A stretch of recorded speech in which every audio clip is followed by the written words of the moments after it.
Assalamualaikum warahmatullahi wabarakatuh. Hai semua, saya Nazul Audina, kelas 12 Perbankan Syariah SMK Panca Budi Medan. Di sini saya akan membaca cerpen yang berjudul Surau di Sebelah Masjid, karya M. Raudah Jamba. Surau di sebelah masjid.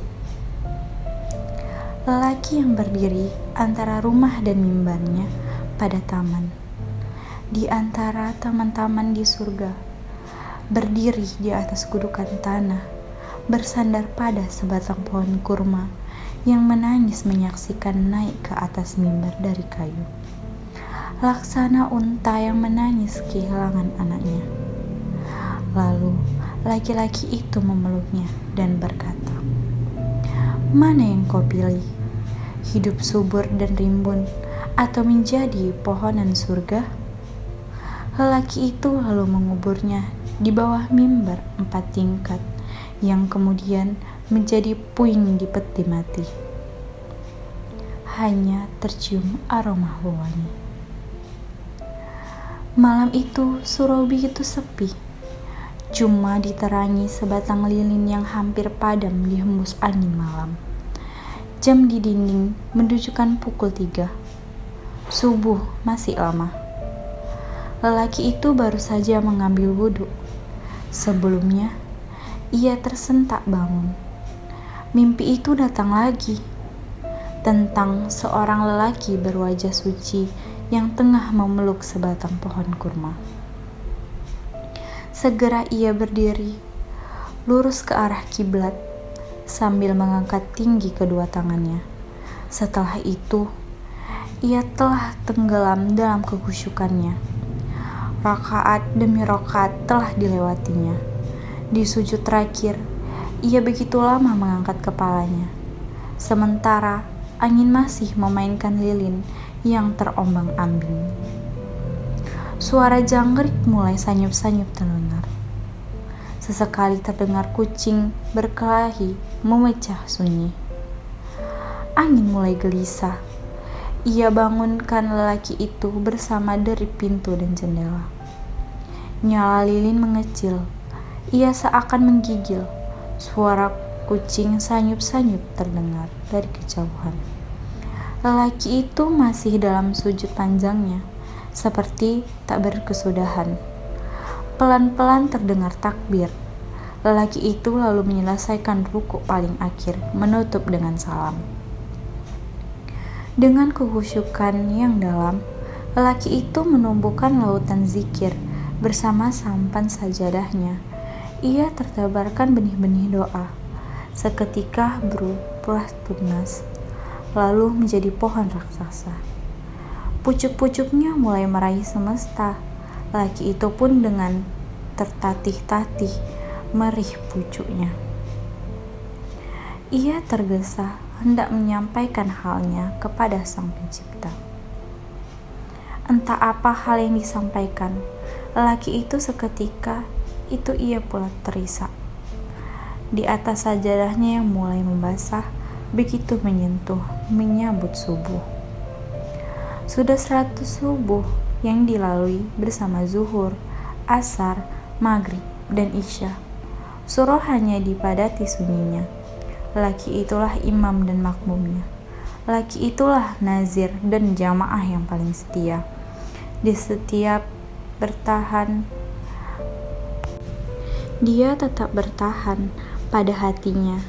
Selesai merangkai rakaat, ia lanjutkan dengan tugas rutin yang bertahun-tahun telah dilewatinya. Ia bersihkan halaman surau dengan sapu lidi yang baru dibuatnya kemarin. Kali ini ia tidak meraba-raba. Ia menyapu dengan leluasa. Halaman surau cukup terang dengan pantulan cahaya dari sebuah masjid megah yang baru selesai dibangun dan sudah dioperasikan. Senandung baris-baris ayat masih terdengar berkumandang di puncaknya yang mengulang. Beberapa orang jamaah masih terlihat di sana berbaring-baring di teras masjid. "Assalamualaikum angkuh." Begitu sapa yang kerap dilontarkan kepadanya ketika orang-orang melintas di depannya. "Waalaikumsalam sahabat." Dengan senyum khasnya ia menjawab sekaligus bertanya, "Sudah sholat?" "Oh, sudah di masjid itu." Angku Sabah, si lelaki, hanya mengucap hamdalah sambil memperhatikan orang-orang yang menyapanya menghilang di tikungan jalan. Perlahan ia kemasi peralatan-peralatan dan memasukkannya ke gudang. Dengan usia yang sudah tidak muda lagi, ia melangkah menuju kamar mandi, telas dengan peralatan wudhu seadanya. Ia bersihkan dirinya dari kotoran tanah yang sempat menempel ketika membersihkan lingkungan surau. Aliran air yang begitu kecil hanya mampu membersihkan tubuh ala kadarnya.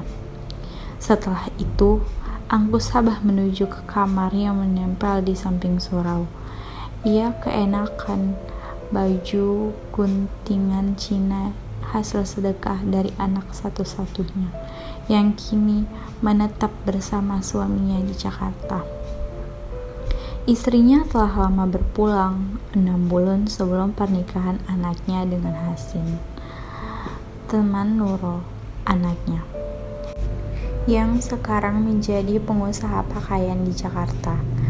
Angku Sabah mengasuh sejenak di teras surau yang sudah mulai reot, bertemankan segelas kopi pahit setengah matang dan rokok daun kegemarannya.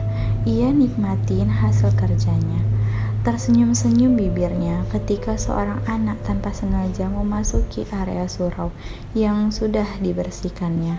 Seketika itu pula wajahnya berubah merah ketika sebuah suara membentak memanggil anak itu, lalu memerah lagi ketika suara raungan tangis anak itu membahana bersamaan dengan suara hardikan dan umpatan. "Di situ banyak penunggunya tahu, banyak hantunya, mau kesambet apa?" Angku Sabah tercenung. "Kalau mau main jangan sembarangan tempat, ngerti?" Angku Sabah hanya mengelus dada, menarik napas panjang. Dalam minggu-minggu terakhir ini, ia lebih banyak beristighfar. Tiap malam tahajud tak pernah ia lewatkan. Sholat sunnah sudah 100 kali ia kerjakan. Sudah begitu banyak doa yang ia panjatkan. Berkali-kali pula kaji ia khatamkan. Ayat kursi pun selalu ia lantunkan. Hantu mana yang berani berdiam? Segera ia kemasi peralatan sholat, termasuk pengeras suara sederhana. Sedekah dari hamba Allah 20 tahun yang lalu, ia pasang kaset yang melantunkan ayat-ayat suci dalam radio tua. Lalu ia melaksanakan sholat sunnah. Tidak berapa setelahnya suara azan terbata-bata. Suara azan terbata-bata menandakan sholat zuhur tiba. Suara azan itu semakin terbata ketika suara azan masjid sebelah menimpanya. Lebih terbata lagi ketika menggema suara azan dari puluhan masjid sekitarnya. Angku menunggu. Berpuluhan menit berlalu. Angku Sabah berdiri. Ia kembali berdiri. Ia tegakkan sholat. Sekilas dari sudut matanya terlihat para jamaah datang. Segera mengambil posisi syaf. Dengan bernidar dan bersemangat, ia angkat kedua lengannya sambil melantunkan takbir. Rakaat demi rakaat telah dilewati dan berakhir pada salam. Begitu khusyuknya Angku Sabah melihat ia langsung memimpin zikir dan doa. Setelah menutup doa, Angku Sabah melanjutkan mengarah salam ke jamaah. Wajahnya berubah pucat. Mulutnya hanya bisa menganga. Segera ia berdiri setelah berlari menuju pintu surau dan tidak mendapatkan siapa-siapa. Lalu ia berdiri di pintu surau setelah akhirnya ia putuskan untuk mencari. Angku Sabah segera melangkahkan kaki setelah semua pintu surau ia kunci. Sudah lama ia tidak pergi, sekedar melangkahkan kaki bersilaturahmi. Itu dikarenakan karena selama ini pergi tidak ada yang menjaga surau. Ia tidak takut ada pencuri atau pendeki. Ia hanya khawatir kalau seadanya ada tamu yang datang mencari, paling tidak ada yang duduk menunggu untuk mengabari. Tidak sampai 1 jam ia meninggalkan surau. Sayup-sayup terdengar suara gaduh dari arah surau. Betapa terkejutnya Angku Sabah demi melihat orang-orang berlarian membawa air. Lebih terkejutnya ia ketika ada asap yang mengempul yang bersumber dari api yang tengah menjilat surau. Sontak saja Angku Sabah berlari ke arah surau. Entah kekuatan dari mana yang mendorong sehingga ia begitu cepat berlari, tidak melihat lagi ke kiri dan ke kanan, menembus kerumunan orang-orang yang sibuk memadamkan api agar tidak melebar, menyambar masjid yang tidak begitu jauh dari surau. Orang-orang terkesima melihat Angku Sabah yang tengah melakukan aksi menyelamatkan peralatan sholat tua yang pernah disedekahkan, dan lebih terkesima lagi ketika sebuah balok kayu yang terbakar tumbang, kemudian jatuh tempat menimpa Angku. Orang-orang segera menolongnya, membopongnya ke tempat yang lebih aman, memberi pengobatan sederhana dari alat pengobatan sederhana. Yang terakhir diselamatkan Angku Sabah sebelum ditimpa balok yang terbakar. Angku seketika pingsan. Angku Sabah siuman. Pelan-pelan ia buka matanya. Ia menatapkan ke sekelilingnya. Semua lihatan putih-putih, termasuk kain yang membalut tubuhnya. Ia mencoba mengingat-ingat. Butiran air mata menitik. Sejuta penyesalan menyelimuti pikirannya. Dalam keadaan terisak, ia tutupi wajahnya sambil memohon berjuta pengampunan. "Ayah sudah bangun?" Seorang perempuan muda masuk. Ia duduk di samping Angku sambil mengaduk-ngaduk bubur yang dibawanya. "Makanlah dulu, istirahat saja. Dokter mengatakan kondisi ayah akan pulih jika banyak-banyak beristirahat." Angku hanya diam. Setelah sembuh, Nurul mohon, "Ayah mau tinggal dengan kami di Jakarta. Ayah mau kan?" "Bagaimana dengan surau?"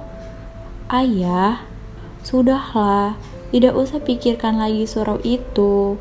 Lagi pula surau itu sudah rata dengan tanah sekarang." "Apa?" Angku Sabah merontak. Segera berdiri, ia berlari. "Ayah, tunggu!" Angku Sabah terus berlari. Ia tidak peduli dengan teriakan-teriakan yang mengejarnya. Ia berlari dengan sangat kencang. Entah kekuatan dari mana yang datang, sehingga orang-orang tidak mampu meraihnya. Beberapa meter lagi ia sudah hampir sampai. Jika saja ia tidak menabrak sepeda yang melintas di depannya, Angku Sabah terjungkal. Ia terjatuh berguling-guling dan terhenti ketika kepala membentur dinding pembatas jalan halaman masjid. Jamaah yang masih berada di masjid segera memburunya. "Ayah!" Hasan, menantunya yang lebih dulu tiba meraih. "Ayah! Ayah! Ayah!" Orang-orang berkerumunan mengelilingi Angku Sabah yang terkuat lemah. Matanya tak terbuka, mulutnya terkatup begitu saja. Seketika ia terdiam 1000 bahasa. Nurul, anaknya, memeluknya erat-erat seketika. Jeritannya membahana. Lelaki yang berdiri antara rumah dan mimbarnya pada taman. Di antara taman-taman di surga, berdiri atas gundukan tanah, bersandar pada sebatang pohon kurma, yang menangis menyaksikannya naik ke atas mimbar dari kayu. Laksana unta yang menangis kehilangan anaknya. Lalu laki itu memeluknya dan berkata, "Mana yang kau pilih? Hidup subur dan rimbun, atau menjadi pohon surga?" Lelaki itu lalu menguburnya di bawah himba 4 tingkat yang kemudian menjadi puing di peti mati. Hanya tercium aroma wewangi. Demikianlah cerpen singkat yang saya bacakan. Jika ada kekurangan, saya minta maaf dan saya minta ampun kepada Allah Subhanahu wa Ta'ala. Demikian, wassalamualaikum warahmatullahi wabarakatuh.